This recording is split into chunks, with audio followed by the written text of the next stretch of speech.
రామాయణంలో కిష్కింధాకాండలో 30 సర్గాలో 61 శ్లోకాల నుంచి. లక్ష్మణుడికి అక్కడ చూస్తున్నవన్నీ కూడా శరత్కాల వాతావరణ యొక్క ప్రభావాలు గమనిస్తూ ఉన్న శ్రీరాముడు మళ్ళీ వాటినన్నిటినీ కూడా వర్ణిస్తూ చెప్తున్నాడు. హంస సారస చక్రాహ్వేహ కురూరిశ్చ సమంతతః పులీనాన్యావకీర్ణాని నదీనాం పశ్య లక్ష్మణ. నాయనా లక్ష్మణ ఇటు చూడు, నదుల యొక్క ఇసుక తన్నెలపైన అంతటా కూడా హంసలు, బెగ్గురు పక్షులు, చక్రవాకములు, క్రౌంచ పక్షులు సంచరిస్తున్నాయి. పైగా ఇవన్నీ మంచి శబ్దాలు చేసుకుంటూ గుంపులు గుంపులుగా వెళుతున్నాయి. అన్యోన్య బద్ధ వైరాణ్యం జగీషీణ నృపాత్మజ ఉద్యోగ సమయ సౌమ్య పార్థివానాం ఉపస్థిత.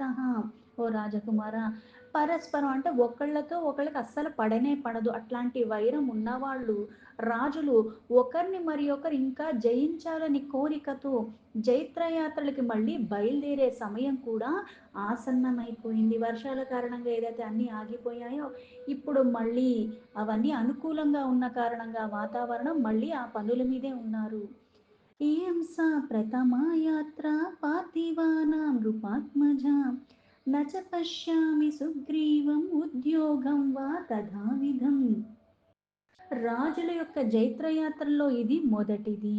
కానీ సుగ్రీవుడు మాత్రం ఇంతవరకు అంటే వేరే వాళ్ళు ఈ మోహాలకి భోగాలకి లాలసతో లేని వాళ్ళేమో వాళ్ళ కర్తవ్యం పట్ల చక్కగా త్రికరణ శుద్ధిగా ఉండి వాళ్ళ యాత్రలు వాళ్ళేమో మొదలు పెట్టుకుంటున్నారు. కానీ సుగ్రీవుడు మాత్రం ఇంతవరకు మన దగ్గరికి రానే లేదు. కనీసం అతడు ఎలాంటి ప్రయత్నానికి కూడా దిగినట్టు నాకేమీ అనిపించట్లేదు. చత్వారో వార్షికా మాసా గతా వర్షశతోపమాః మమ శోకాభిభూతస్య సౌమ్యా సీతాం అపశ్యతః. ఓ లక్ష్మణ, ఇంతవరకు కూడా సీతాదేవి జాడ తెలియలేదు మనకి. ఆమె ఎడబాటు కారణంగా నేను కూడా శోకానికి లోబడి ఎంతో పరితపిస్తున్నాను. ఈ స్థితిలో ఉన్న నాకు ఈ 4 మాసాలు ఒక 1000 సంవత్సరాల కన్నా ఎక్కువగా అంటే 4 యుగాల్లాగా అనిపిస్తున్నాయి ఈ 4 నెలలు. చక్రవాకీవ భక్తారం పృష్ఠతో అనుగతవనం విషమం దండకారణ్యం ఉద్యానమివ యాగత. అంతేకాదు, ఆడ చక్రవాకం తన భర్తకి ఎలా అయితే వేచి ఉంటుందో అలాగే ఇక్కడ ఆ సీతాదేవి కూడా నన్నే అనుసరించి ఇలా అడవులకు వచ్చింది. అందుకే ఆమె నాతో ఒక ఉద్యానవనంలో వచ్చినట్లుగా ఘోరమైన ఈ దండ అరణ్యంలోకి కూడా అంతే ఆనందంగా వచ్చింది. అలాంటిది ఆమె ఇప్పుడు ఎలాంటి పరిస్థితుల్లో ఉన్నదో. ప్రియా విహీనే దుఃఖార్తే హృతరాజ్యే వివాసితే కృపాం నా కురుతే రాజా సుగ్రీవో మయి లక్ష్మణ. ఓ తమ్ముడా లక్ష్మణ, నేను రాజ్యాధికారానికి దూరమైపోయి వనాలకి వస్తుంటే నా ప్రేమ పన్నిది, నా మీద అమితమైన ప్రేమ ఉన్నది కాబట్టి సీతాదేవిని విడిచి రావాలి అనుకున్నాను. కానీ ఆ దుఃఖం ఇంకా తీవ్రంగా ఉంటుంది. అలాంటి నాపై వానరరాజు అనే సుగ్రీవుడు దయ ఎప్పుడు చూపిస్తాడో అంటే ఇక్కడ నాకు ఎడబాటుకి తట్టుకోలేక ఇట్లాంటి క్లిష్టమైన పరిస్థితుల్ని కూడా తట్టుకోవటానికి నాతో పాటు వచ్చింది సీతాదేవి. కానీ ఇప్పుడు నాకు దూరం అయిపోయింది. ఆ దూరమైన కారణంగా ఆ మసల తట్టుకోలేదు, నేను తట్టుకోలేను. ఇట్లాంటి క్లిష్టమైన పరిస్థితుల్లో నా దుఃఖాన్ని తొలగించటానికి సుగ్రీవుడు ఎప్పుడు దయ చూపిస్తాడో అని. అనాథో హృతరాజ్యోయం రావణేన చ దర్శితః దీనో దూరగృహః కామి మాం చైవ శరణం గతః. ఓ పరంతప, ఈ శ్రీరాముడు అండదండలు లేనివాడే రాజ్యాన్ని కోల్పోయాడు. రావణుడేమో నా భార్యని ఎత్తుకెళ్ళిపోయాడు వంచించి. ఇంటికి దూరంగా ఉన్నాడు. పైగా భార్య ఎడబాటుతో ఇంకా దుఃఖానికి లోబడిపోయి ఉన్నాడు. దీనాతి దీన స్థితిలో ఉన్నాడు. ఇత్యేత్యేహ కారణ్యేహ సౌమ్య సుగ్రీవస్య దురాత్మనః అహం వానరరాజ్యస్య పరిభూతః పరంతప. దీనాతి దూరంగా ఉండి నేను శరణు అడుగుతున్నాను అని తలంచి వానరేంద్రుడు దురాత్ముడైన సుగ్రీవుడు నన్ను చులకన చేస్తున్నట్టున్నాడు. అందుకే నిర్లక్ష్యాన్ని చూపిస్తున్నాడు, కార్యక విముఖతను చూపిస్తున్నాడేమో. సకాలం పరిసంఖ్యాయ సీతాయాः మార్గణే కృతార్థः సమయం కృత్వా దుర్మతిర్నావబుధ్యతే. పరస్పరం సహాయం అంటే ఒకరికొకరు, నీకు నేను చేస్తాను, తర్వాత నీ కార్యం అయిపోయిన తర్వాత నాకు నువ్వు సహాయం చెయ్యని, ఇలా పరస్పరం సహాయం చేసుకోవడానికి సుగ్రీవుడు నాతో ప్రతిజ్ఞాపూర్వకంగా ఒప్పందం కూడా చేసుకుని ఉన్నాడు. సీతాదేవిని అన్వేషించటానికి ఆ సమయాన్ని కూడా నిర్దేశించే ఉన్నాడు. నా సహాయం పొందాడు. ఇప్పుడు అతని పని అయితే నెరవేరిపోయింది. అయితే ఇప్పుడు నాకు చెయ్యాలి కాబట్టి ఆ దుర్మతి తన ప్రతిజ్ఞను విస్మరించినట్టున్నాడు. ఎందుకంటే లాభం పొందేశాడు. ఇప్పుడు తనకి చేసినా చెయ్యకపోయినా తినకొచ్చే నష్టం ఏమీ లేదన్న భావనలో చాలా మటుకు ఉంటారు. అందుకని నాకు చెయ్యాల్సిన కార్యాన్ని విస్మరిస్తున్నట్టున్నాడు. ఆ ప్రతిజ్ఞనే మర్చిపోయినట్టున్నాడు సుగ్రీవుడు అని. త్వం ప్రవిశ్య చ కిష్కింధాం బ్రూహి వానరపుంగవం మూర్ఖం గ్రామ్య సుఖే సక్తం సుగ్రీవం వచనాన్ మమ. అందుకే లక్ష్మణ, నువ్వు వెంటనే కిష్కిందకి వెళ్ళి, మర్చిపోయి ఉంటాడు, గుర్తు చేయదుకంటే చాలా కష్టాలు అనుభవించిన తర్వాత సుఖాలకి లోబడ్డాడు. ఇప్పుడు ఎటుపక్క నుంచి కూడా ఎటువంటి భయం లేకుండా అయిపోయింది. అందుకని విస్మరించే అవకాశం ఉంది. కాబట్టి ఎలా అయితే సామధాన దండ ఉపాయాలు అంటారు. అందుకని సామరస్యంగా చేయాలి. కాబట్టి ముందుగా లక్ష్మణ, నువ్వు వెంటనే కిష్కిందకి వెళ్ళి మూర్ఖుడైన ఇంద్రియాల సుఖాలకి లోబడిపోయి మునిగిపోయి ఉన్న వానరరాజైన సుగ్రీవుడికి నా మాటగా ఇలా చెప్పు అన్నాడు. అర్థినాం ఉపపన్నానాం పూర్వం చ వ్యుపకారిణాం ఆసాం సంసృత్యయో హంతి సలోకే పురుషాధమః. ఇది వరలో ఉపకారానికి చేసి ప్రత్యుపకారాన్ని ఆశించి తన దగ్గరికి వచ్చి ఉన్నాడు. మీకు తప్పకుండా సహాయం చేస్తానని ప్రతిజ్ఞ పూర్వకంగా కూడా నాకు ఆశ కల్పించాడు.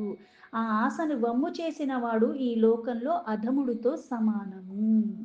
శుభం వా యది వా పాపం యూహి వాక్యం ఉదీరితం సత్యేన పరిగృహ్ణాతి సా వీరః పురుషోత్తమః.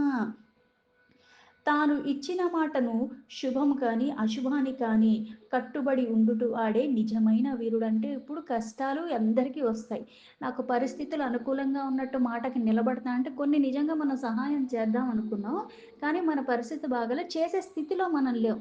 కాకపోతే ముఖం చాటయ్యక్కర్లేదు, అది అక్కడికి వెళ్ళి విన్నవించుకోవాలి. ఆర్థికంగా చెయ్యలేకపోయినా ఇంకో రూపంలో అన్నా సరే ఏదన్నా చెయ్యటానికి ముందుకు వెళ్ళాలి, అంతేగాని చేతులు ఎత్తేయకూడదు.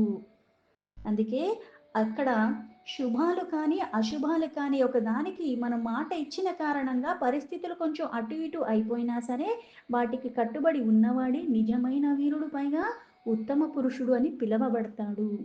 కృతార్థహ్య కృతార్థానాం మిత్రాణం చ భవంతి తామృతానపి క్రవ్యాదాః కృతజ్ఞాన్నోపభుంజతే.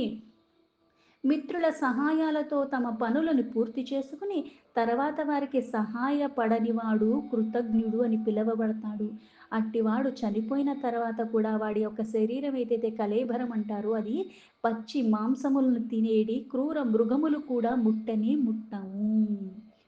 నూనం కాంచన పృష్టస్య వికృష్టస్య మయారణే ద్రష్టుం ఇచ్చతి చాపస్య రూపం విద్యుద్గణోపమం.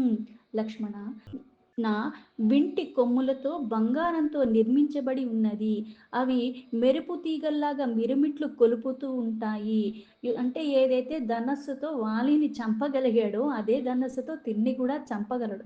ఆ సమర్థత ఎక్కడా కోల్పోలేదు. కాకపోతే కొన్ని కొన్ని కార్యాలు చెయ్యటానికి కొంతమంది సహాయం తీసుకోవలసిన అవసరం వచ్చినందుకు కాస్త వేచి ఉన్నాడు తప్పితే ఏది చేతకాని వాడిని కాను నేను. అందుకే నా వెంటి కొమ్మలు బంగారంతో నిర్మించబడి ఉన్నాయి, పైగా అవి మెరుపు తీగల్లాగా మిరుమిట్లు గొలుపుతున్నాయి. యుద్ధ రంగంలో అట్లాంటి నా ధనుస్సుని నేను చేత పట్టుకుని ఉండి బాణాన్ని గనక ప్రయోగిస్తే అతడు చూడదలుచుకున్నాడేమో, ఒక్కసారి గుర్తు చేయంటే నా బాణానికి లోబడే వీరాతి వీరుడైన వాలి మరణించాడు, దానివల్లనే నీకు సకల భోగ్యాలు లభించాయి, ఇదే బాణం నీ మీద కూడా నేను ఎక్కుపెట్టగలను అన్న భావనలో. అందుకే నా బాణము దెబ్బని రుచి చూడదలుచుకున్నాడేమో, ఒక్కసారి కనుక్కో. ఘోరం జాతాల నిర్ఘోషం క్రుధ్యస్య మమ సంయుగే నిర్ఘోషమివ వజ్రస్య పునః సంశ్రోతుమిచ్చతి. యుద్ధభూమిలో కోపానికి లోబడి నేను ఒక్కసారి విజృంభించడం అన్నది మొదలుపెట్టాను అంటే వజ్రాయుధపు ధ్వని కన్నా భయంకరమైన నా ధనుష్టాకారం నుంచి అంతలాగా వస్తుంది. అలాంటిది వినదలుచుకున్నాడేమో కనుక్కో అని. కామమేవం గతే అప్యస్య పరిజ్ఞాతే పరాక్రమే త్వత్సహాయస్య మే వీర న చింత శానృపాత్మజ. ఓ రాకుమారుడా వీరా, నీవు నాకు తిరుగులేని సహాయకుడువు, అంటే కుడుభుజం వంటి వాడువు. నా పరాక్రమ ప్రభావం అతడు పూర్తిగా తెలిసినవాడు.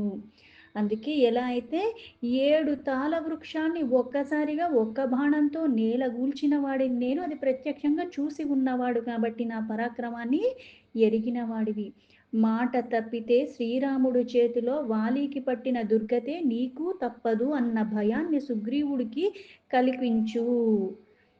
ఆ భయం కూడా లేకుండా, అంటే వ్యామోహాల కారణంగా, భోగాల మీద లాలస కారణంగా, బుద్ధి మనకి పనిచేయని కారణంగా అట్లాంటి వాళ్ళకి ఎందుకు భయం భక్తి ఉండవంటారు? ఎందుకంటే వాడికి ఏది అవగాహన ఉండట్లేదు కాబట్టి ఈ భోగాల మీద ఎంతలాగా తలములకలుగా ఉన్నాడు అంటే ఇవన్నీ విస్మరించిన కారణంగా అన్నీ మర్చిపోతాడు. ఇది ప్రత్యక్షంగా చూసిన వాడు అందుకే ఆ భయం కూడా లేకుండా ఉన్నాడు. అదే నాకు ఆశ్చర్యంగా అనిపిస్తుంది అన్నాడు. యథార్థం అయమారంభః కృతః పరమపురంజయ సమయం నాభిజానాతి కృతార్థః ప్లవగీశ్వరః. శత్రుపురంజయ, వాలిని వధించుట, సీతాదేవిని అన్వేషించుట అన్న 2 ప్రయోజనముల్ని సాధించుట కొరకే మనకు సుగ్రీవుడు ప్రతిజ్ఞపూర్వకంగా స్నేహాన్ని కూడా ఏర్పరచుకున్నాడు. వాలి వధ అన్నది నేను పూర్తి చేసేశాను. సుగ్రీవుడికి రాజ్యాధికారము ప్రాప్తించటానికి మొదలైన ప్రయోజనములన్నీ కూడా కలిగాయి దాని ద్వారా. అతనికి అవసరాలన్నీ కూడా తీరిపోయాయి కనుక ఆ వానరేంద్రుడైన సుగ్రీవుడు తాను చేసిన ఒక ప్రతిజ్ఞను విస్మరించి సీత అన్వేషణ కొరకు ప్రయత్నం కూడా చెయ్యుటం లేదు. వర్షా సమయ కాలం తు ప్రతిజ్ఞాయ హరీశ్వరః వ్యతీతాశ్చతురో మాసాన్ విహరన్నావబుధ్యతే. వర్షాకాలం ముగిసిన వెంటనే సీత ఒక అన్వేషణకి ప్రయత్నం చేస్తాడని కూడా మళ్ళీ మాట ఇచ్చాడు. కానీ అతడు సుఖాలకి భోగాల్లో మునిగిపోయిన కారణంగా ఈ 4 నెలలు గడిచిపోయాయి. అయితే ఆ గడిచిపోయిందన్నది కూడా గుర్తులేని స్థితిలో ఉన్నాడు. ఆ భోగాలొక మత్తులో ఉన్న కారణంగా. సామాత్య పరిషత్ క్రీడన్ పానమేవోపసేవతే శోకధీనేషు నా అస్మాసు సుగ్రీవః కురుతే దయా. సుగ్రీవుడు మంత్రులతో బంధువులతో కలిసి మత్తు పదార్థముల్ని సేవిస్తూ వినోదాలతో మునిగిపోయి ఉన్నాడు. శోకంలో మునిగి దీనాతి దీనంగా ఉన్న మన మీద అతడు ఆసక్తి కూడా చూపించుటలేదు. ఉచ్యతాం గచ్చ సుగ్రీవః త్వయా వత్స మహాబల మమ రోషస్య యద్రూపం బ్రూయశ్చైనమిదం వచః. మహాబలశాలివైన లక్ష్మణ, వెంటనే నువ్వు నా మాటగా సుగ్రీవుడి దగ్గరికి వెళ్ళు. కోపానికి లోబడి నేను చెప్పిన మాటలన్నీ కూడా అతనితో నువ్వు యథాతథంగా చెప్పు అన్నాడు రాముడు. నచ సంకోచితః పందా ఏన వాలి హతో గతః సమయే తిష్ట సుగ్రీవ మా వాలి పదమనన్వగాః. సుగ్రీవ, మీ అన్న మరణించిన వెళ్ళిన మార్గంలో ఇంకా మూయబడి లేదు, అక్కడే నువ్వు వెళ్ళాలనుకుంటున్నావు. నీవు ఇచ్చిన మాటకి కట్టుబడి ఉండకపోతే అదే మార్గంలో నువ్వు కూడా వెళ్ళవలసి వస్తుంది. ఏక ఏవ రణే వాలి శరేణ నిహతో మయా త్వాం తు సత్యాదతిక్రాంతం హనిష్యామి సబాంధవం. సమరభూమి యందు నా బాణాలొక్క ప్రహారాన్ని వాలి ఒక్క బాణానికే ఎలా మరణించాడు, తను చేసిన ప్రతిజ్ఞను పాటించకపోతే అదే సపరివారంగా మృత్యులోకానికి వెళ్ళిపోతావని నా మాటగా చెప్పు. తదేవం విహితే కార్యే యద్దిదం పురుషర్షభ తత్తద్బ్రూహి నరశ్రేష్ఠ త్వరా కాల వ్యతిక్రమః. ఓ పురుషశ్రేష్ఠ లక్ష్మణ, మనమున్న ఈ పరిస్థితులకి అనుగుణంగా మన కార్యం సిద్ధించేటట్లు చూడు. దానికి తగినట్లుగా సుగ్రీవుడితో నువ్వు మాట్లాడు, త్వరపడు కాలం గడిచిపోతున్నది అన్నాడు. ఎలా అయితే సామధాన దండ ఉపాయాలతో అవతల వాళ్ళకి భయాన్ని కల్పించైనా సరే మళ్ళీ కొన్ని కార్యాలకు చేసేలాగా మనం వాళ్ళకి మాటలతోనే ఇవన్నీ శిక్షణ, దండన ఇవ్వకుండా ఇట్లా చేసుకోవటము. అందుకే ఈ కార్యం జరిగేలాగా నువ్వే చూసుకో. తన్ని ఎలా ఉన్నాడో ఆ పరిస్థితులకు తగ్గట్టుగా మన కార్యం జరిగేలాగా తను మళ్ళీ ఆ వ్యామోహాల నుంచి బయటపడేలాగా దానికి తగ్గట్టుగా మాటలతో తన మనస్సుని మరల్చమని చెప్పాడు. కురుష్వ సత్యం మయి వానరీశ్వర ప్రతిశ్రుతం ధర్మమవ్యేక్ష శాశ్వతం మా వాలినం ప్రీత్యాగతోయమక్షయం త్వమధ్యాపశ్యేర్మమ చోదిత్యేశ్వరేహ. ఓ వానర శ్రేష్ఠ, ఇలా ధర్మాన్ని శాశ్వతమైనది దాన్ని దృష్టిలో ఉంచుకుని నాకు చేసిన వాగ్దానాన్ని నిజం చెయ్యి. అలా చెయ్యకపోతే నేను ప్రయోగించే బాణానికి హతుడై మృత్యులోకంలో ఉన్న నీ అన్నని నువ్వు కూడా చూడవలసి వస్తుంది. అంటే నిన్ను కూడా నేను అక్కడికే పంపిస్తాను. సపూర్వజం తీవ్ర వివృద్ధ కోపం లాలప్యమానం ప్రసమీక్షధీనం చకారా తీవ్రం మతిముగ్రతేజ హరీశ్వరే మానవ వంశనాథః. మనువంశజుడైన లక్ష్మణుడు తన అన్న చెప్పిన ఆ కోపానికి లోబడి దీనాతి దీనంగా మాట్లాడటం అన్నీ చూసిన తర్వాత సుగ్రీవుడి విషయంలో మండిపడుతూనే అతన్ని శిక్షించటానికి సిద్ధపడిపోయాడు లక్ష్మణుడు. దీంతో వాల్మీకి మహర్షి విరచితమైన ఆదికావ్యమైన శ్రీమద్ రామాయణంలో కిష్కింధాకాండలు 30 సర్గా సంపూర్ణం.